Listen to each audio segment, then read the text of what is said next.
1, 2, 3, 4. Hello, I'm Colin Wiginton. I'm the Director of Arts and Culture Services for the City of Kingston, and I'm here to tell you more about the multi-year accessibility plan. I'd like to recognize Kingston is on the traditional homeland and territory of the Anishinaabe, Haudenosaunee, and the Huron-Wendat, and thank you to these nations for their care and stewardship. A little about me, I'm originally from the BC Lower Mainland, and my ancestry is Irish-English. 2.6 million. That's how many Ontarians live with a disability according to the province of Ontario. That's about 1 in 4 people who face accessibility challenges in their daily lives. 1 in 4. And as the population continues to age, projections show that number climbing in the next 25 years, making it more important than ever to remove barriers and create accessibility for all. Today, in this special episode of Tell Me More, the City of Kingston podcast, we depart from our typical format to bring more voices into this important conversation about accessibility and the city's work on the multi-year accessibility plan. Now, for people unfamiliar with the multi-year accessibility plan, this episode is for you because it has a direct impact on city services, programs, and infrastructure. The multi-year accessibility plan is what the City of Kingston follows to prevent and remove barriers to accessibility. The plan is updated every 5 years, and the City is in the process of updating its plan for the implementation in 2023. The plan builds on the City's success of meeting provincial legislative requirements and vision of going above and beyond to make municipal services and facilities accessible and inclusive. In June, the City of Kingston will be posting a draft of the updated plan on Get Involved Kingston for community members to review. Today, we unpack why people of all abilities should set aside time to review the plan, and we do this by sharing with you how the plan impacts city staff and you. We'll hear from Andrew Ashby, the chair of the city's Municipal Accessibility Advisory Committee. Andrew has been on the committee for 6 years and currently chairs the group. He is also the accessibility coordinator with the Human Rights and Equity Office at Queen's University. We'll also connect with Colin Wiginton, Director of Arts and Cultural Services. Colin will tell us more about how the multi-year accessibility plan guides the work his team is doing in the areas of arts and culture. We'll start today's conversation with Colin. Welcome, Colin. So, Colin, often when we think about accessibility, the first thing that comes to mind is infrastructure that allows people to access space, physical things.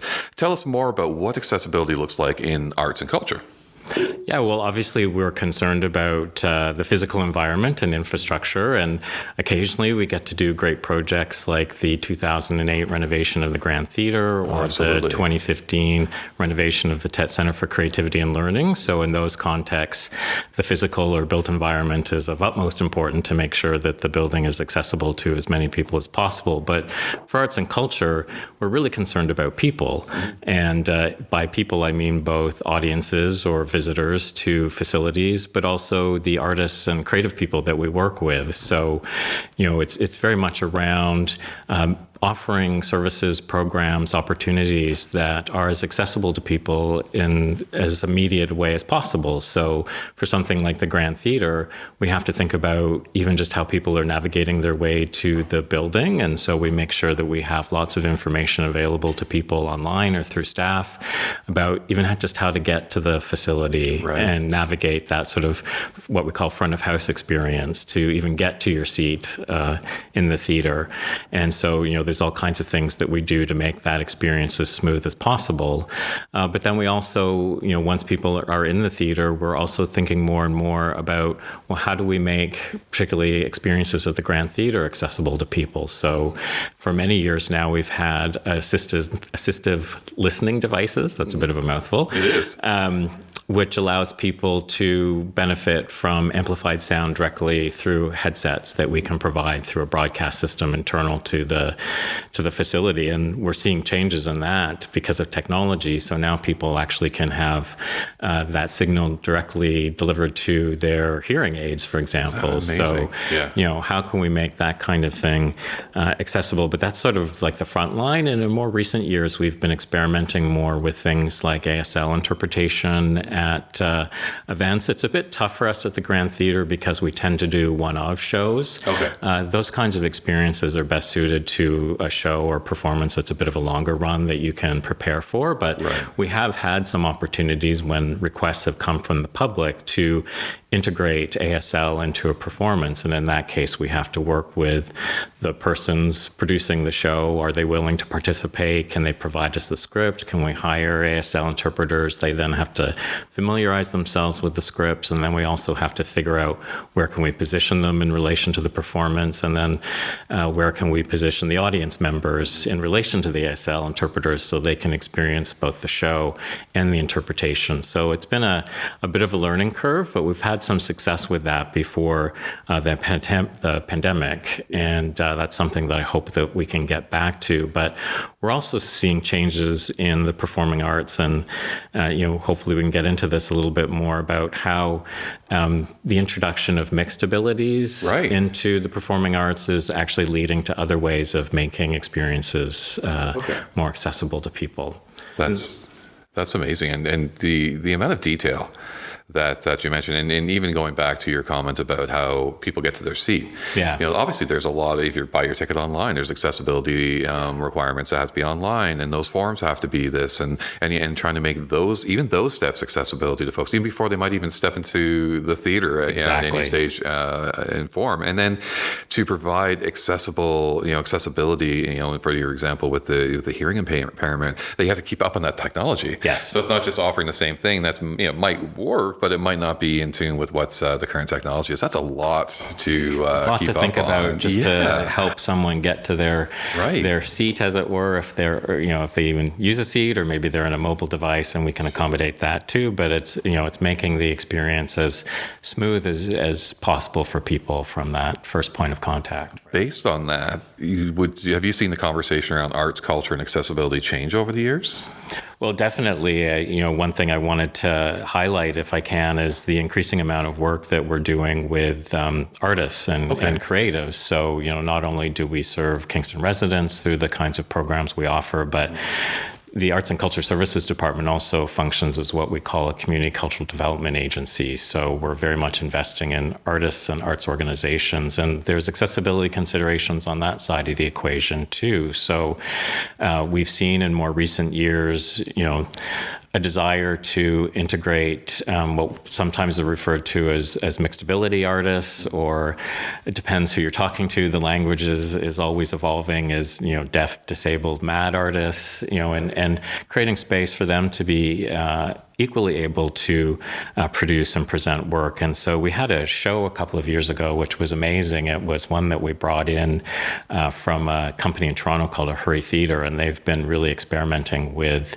working with mixed ability artists. And so the piece featured an artist with cerebral palsy who was in a wheelchair, but they actually had embedded ASL interpretation within the performance. So the ASL interpreters basically shadowed the performers, so they were very much a part of the piece as opposed to almost within the choreograph. Yeah, exactly. It was within the staging itself, and then another layer that was added is something that's called described performance. So for people who are visually impaired, one of the options that's emerged in more recent years is having someone on the side with a microphone who's broadcasting to headsets, describing to you what's going on stage, so you're getting as full an experience as possible. So it becomes a very sort of multi-layered thing, and definitely we're seeing those kinds of changes happening, but it's incredibly labor intensive. And how can we move the needle as we move forward to try and normalize some of these things so it's not the exception as opposed to something that maybe is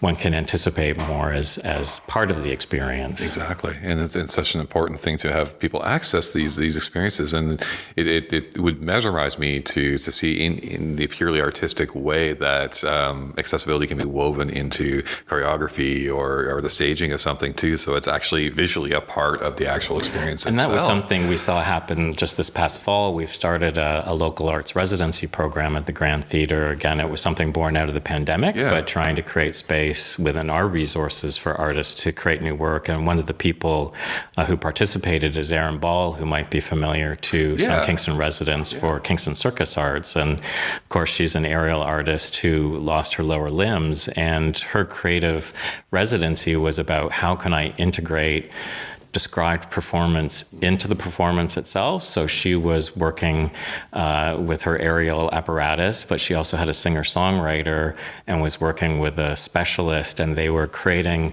lyrics to music that was really describing the performance. And so it was this layering of music, sound, light, description, performance, and it was an incredible sort of coming together. And this is what would be sort of that ideal state of kind of normalizing it. It's actually part of the experience and not something that's layered onto the experience as an extra.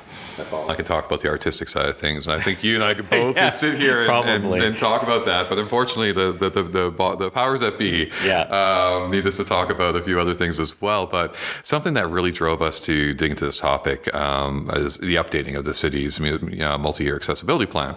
So how does this plan impact the work your team are doing currently?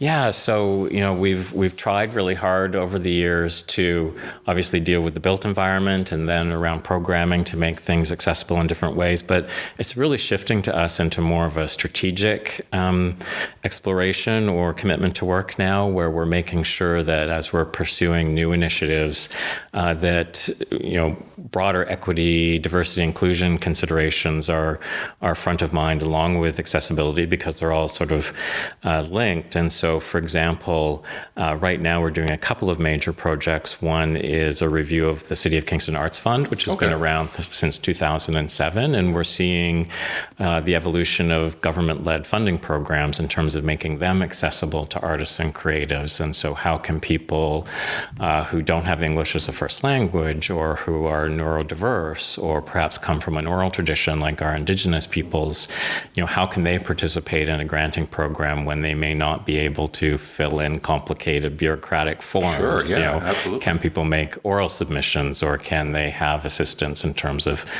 completing the information that is needed? So, it's getting into that kind of level of work. And we're also really excited about an initiative that we're leading right now, which is a creative industry strategy.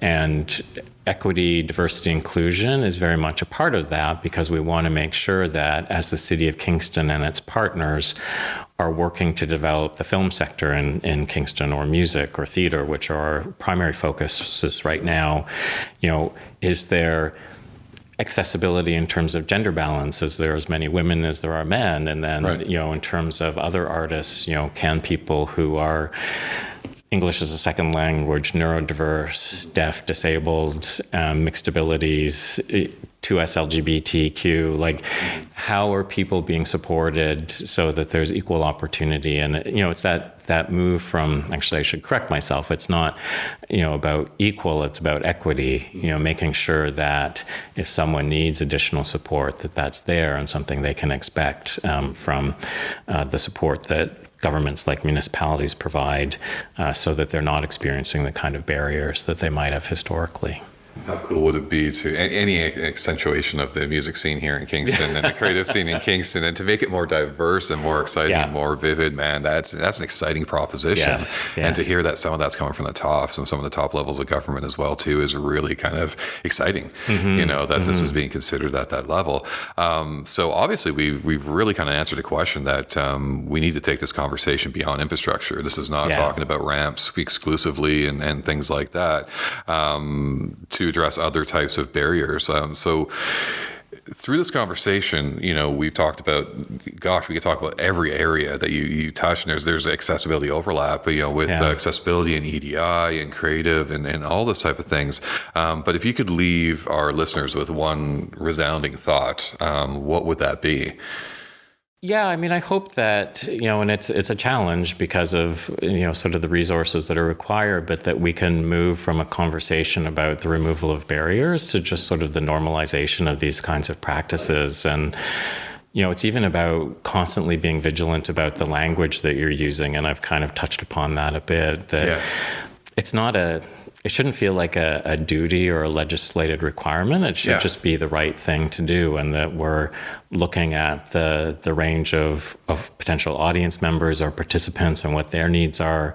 On the other side, what are the needs of the artists and creatives? How can we make the arts and culture as accessible to people as possible? And that, these kinds of practices that we're seeing emerge are much more part of just the everyday experience of arts and culture. So it just becomes something that doesn't even seem as remarkable as just part of the experience. And, that's a big future state, maybe. We got a long way to go to that, as I'm sure some people would say. But, it is a constantly evolving thing. And I certainly feel from our perspective, it isn't something that we feel is onerous or, something that we're required to do. It's something that we want to do.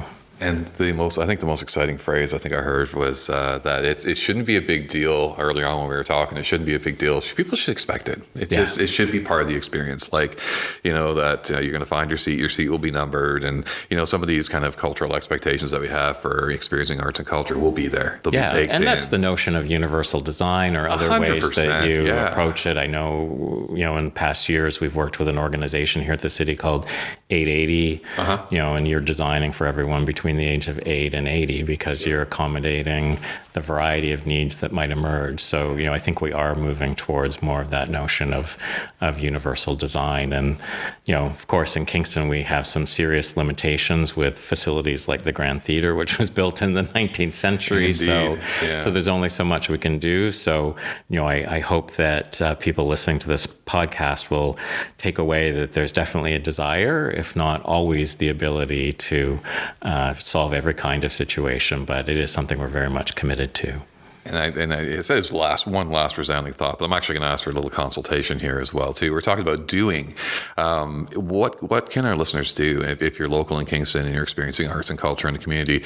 How can our listeners not only support? I know it's a big question, but how can they not only support arts and culture in the community, but support the accessibility thereof?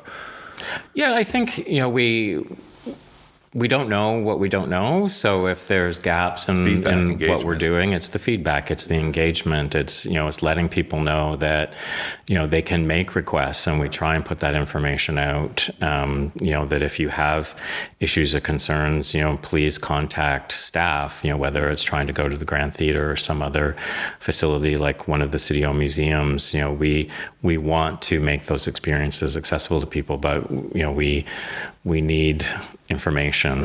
And you're listening. Yeah. That's the thing. Definitely. You're listening. It isn't necessarily a comment card that gets filed or put into a spreadsheet or something like that. Your staff are actually listening to these comments and stuff as well. So we want high engagement. We want feedback. We want what made this experience really good for you, but also what made it a little bit challenging for you in some respect. And if you experience something somewhere else, we're always looking to the United Kingdom. They've been real leaders in terms of accessibility in arts and culture. Like if you've experienced something elsewhere, share that experience with us. Again, we can try and see what we can pursue and what we can't, but we're also looking out at what best practices are and how we can bring those learnings back. Why recreate the wheel when someone's doing it really well? Exactly. And it's going to make people's experience that much better. Exactly. All right. Well, I think I've grilled you enough, Colin. Is there anything else that you'd like to add at all? No, I just really appreciate the opportunity to think about accessibility through this lens of arts and culture, and that it is very much about moving beyond the built environment. As important as that is, it's really about, I haven't even spoken about financial barriers. There's so many different ways that we try and make things accessible to the residents of Kingston, and so I encourage people to check out the Grand Theatre website and other cultural offerings, and if you're not seeing your needs met, then let us know, and we can figure out ways to make it as welcoming as possible. That's incredibly helpful. And next we have up, it's going to be in your chair next, Colin. We're going to have Andrew Ashby, who's the chair of the Municipal Accessibility Advisory Committee, to talk about the plan in maybe a different angle in that. But I hope our listeners, after talking with Colin here as well, will kind of see a visit to the theatre or something like that with different eyes, and be able to really kind of experience that in a new way. We can't thank you so much for joining us here and really, really being so useful in really shaping this conversation for us. Well, thanks for the opportunity. I appreciate it. Andrew Ashby is the chair of the Municipal Accessibility Advisory Committee and is here today to tell us more about this committee and how the plans like the multi-year accessibility plan will impact people on the ground. Welcome, Andrew. Good morning. Thank you for having me. We were just talking a couple of minutes ago. This is your first podcast. This is exciting. Or you're first doing a podcast. It is, yes. I'm very excited. I've heard a few, but never partaken in any yet. So, for people who may not be familiar with the Municipal Accessibility Advisory Committee, Andrew, can you tell me more about the committee's role?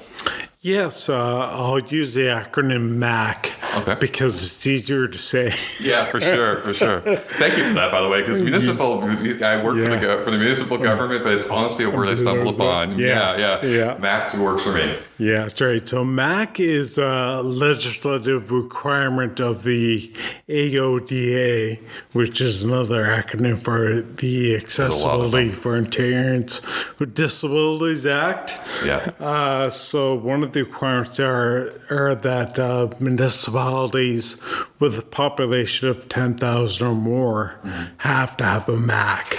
So a MAC's do really is, advise city staff and council on matters of accessibility issues, comment on municipal services, facilities, buildings, infrastructure, programs, practices, policies. That's a stuff lot. Like that. So yeah, it's quite a bit. Yeah. It's very important. Very important, yeah. Absolutely. And advancing accessibility obviously has become a huge part of your life. Tell us more about why this is something that's so important to you. Well, first and foremost, I am a person with a disability. For listeners there, I do use a manual wheelchair. And even pre-pandemic, the provincial minister of seniors and accessibility mentioned that 1 in 4 in the province are experience with disability and accessibility issues. Not long ago, it was 1 in 7. We were supposed to hit 1 in 4 by 2036. And we were there in 2019. So, of course, pandemic, the zombie apocalypse ended the world. Once we unpack certainly all the mental health implications, we're going to be probably, I would submit, 1 in 3 at that point. So there's a lot of us out there. And it makes sense that no matter what you're putting out there, be it a service, an event, a business, a brochure, a website, why would you want to exclude 1 in 4 or 25% of the population?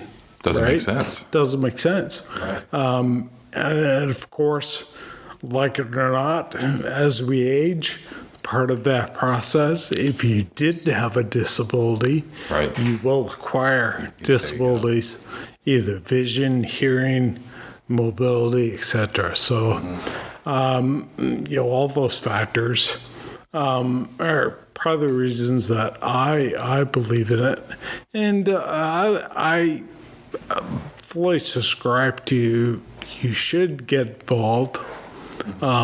Leave your community a little better off than when you found it. Yeah. I think that's really important to be engaged on that level. So, well, especially 1 in 4, engaging is huge.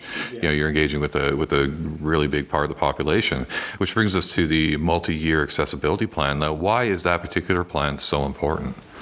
Well, that plan, there's an old saying, nothing about us without us is for us. So when we're talking about 1 in 4 individuals, that plan is really, it's more or less inspirational. Okay. The city is saying, here's some benchmarks we want to hit, some things we want to achieve, and we'll do annual reports on what concrete things we're doing to reach those goals set out by the plan. So it's really important that, again, it is a legislative requirement of the AODA, but to have that plan, to get feedback on that plan from the community to say, you know what, city, here's the direction we want to see you go. Here are the issues, barriers we want you to address. Go to it and do something about it. So it's really important that that plan is there, that we can hold city officials to account, Sure. whether they did or did not do what is spelled out there. Gotcha. And so what would you say to someone that would say, well, this plan doesn't impact me? Again, you know what? Going back to numbers, like or It not, comes back to numbers, doesn't it's it? easy to think it's not going to impact, but it's going to somehow, some way. Sure. The number of families I know personally who were helping out with elder care during the pandemic. There's one example there why it's really important and why you might not think it would normally impact you, but it sure as well could, if not now, soon. It's like the would and the could, absolutely. Those are definitely things to consider. And now kind of comes like almost like a CBC radio question. We looked at barriers and we looked at and some of those things, but what needs to happen, kind of big picture, pie in the sky kind of situation to create a truly accessible community? I think there's a couple things that need to happen. We're starting to see the first occurrences of what I'm going to talk about, and that's kind of the focus on not being on the individual with the disability or the disability itself as being the issue or the problem, but rather the inaccessible environment. Okay. So that environment could be a building, could be a service, could be a website, could be social media posts, etc. So many forms. Exactly. So if we start to think of what do we need to do in our environment to address these issues or barriers around accessibility, we're starting to see that the wheels turning on that, and that movement from a medical model of disability to a social model. And I think, too, it's important, even though I use a wheelchair, to get beyond thinking of disability equals wheelchair. Right. And start to think of, we have this space, be it physical or virtual. How does somebody with low vision or no vision interact with that space? Deaf community or hard of hearing community, how are they impacted? Neurodiversity is another huge one. Yeah. Mental health, of course. So start to think about disability in its entirety and beyond wheelchair accessibility.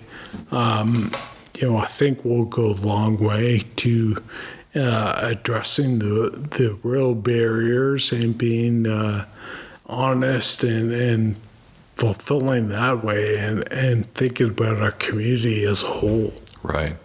We were fortunate enough to have Jeff Rempel, one of our city employees here, talk about accessible places and net zero buildings and things like that. He mentioned the same thing about accessibility. It's not just a wheelchair thing, and he mentioned exactly some of the lists that you listed off, and they're in consideration in new bills and things like that, but probably not in the past. And a lot of these considerations weren't happening.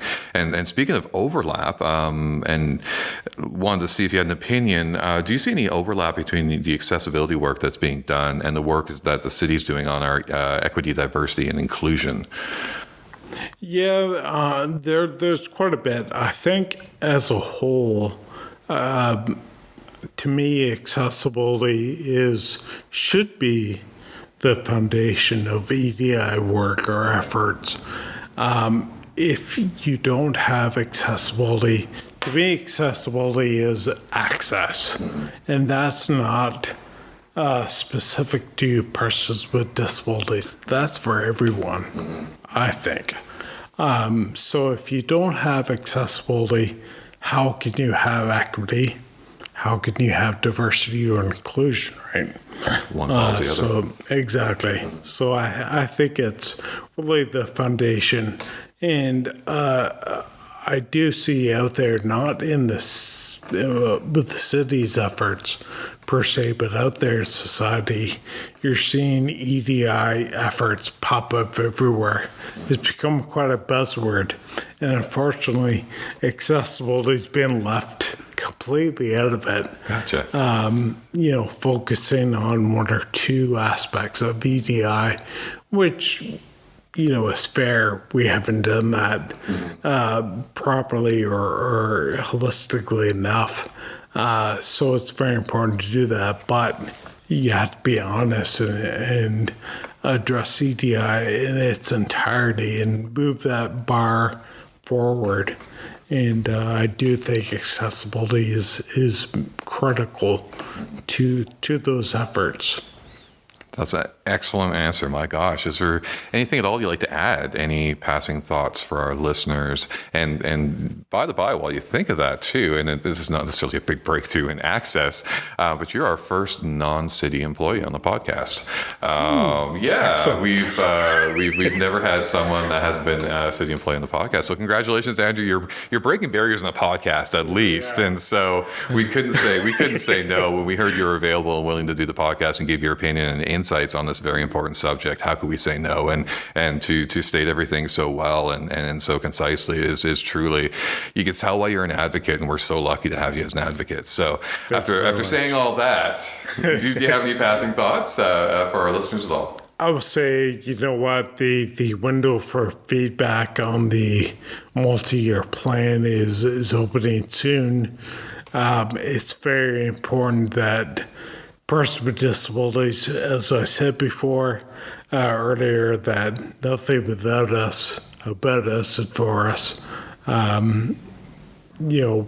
Please, if you are a person with disability, look online, write an email, or give a phone call, give your feedback, because the direction that the city is going to take is very important. And as well, what MAC should be focusing on and holding our city council and staff to account on those issues. Because again, we don't always know what's important. I don't know what it's like to be part of the deaf community or blind community, for example. Right. So having the feedback from a good cross-section and as many as possible is critical and crucial to all this work. So please think about providing feedback. And we'll have the link to provide feedback in the description of the podcast and everything. So it's one click away, no excuses. So let's all get involved. Let's all put our perspective to this very important work. Andrew, we can't thank you enough for joining us here in the Counselor's Lounge for your first podcast and our first podcast with a non-city employee. And it was refreshing, let me tell you. There's no bureaucracy with you, and that's what we love, right? That's right. Ashby 2032 or something. But thanks. Yeah, you really appreciate it, Andy. Thank you very much.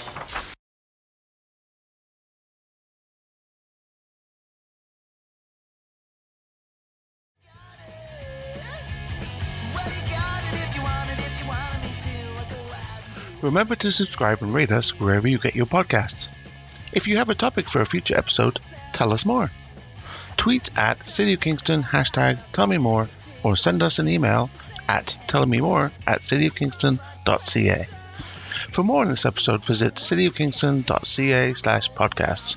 Tell Me More is produced by the City of Kingston's Communications and Customer Experience team.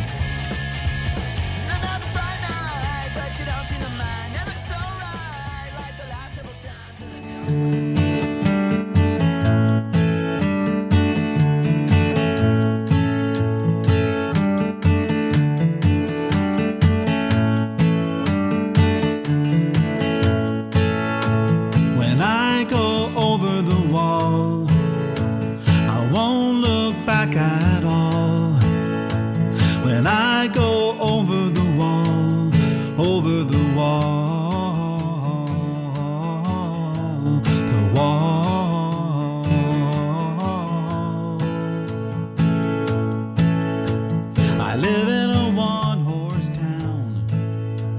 The second horse was put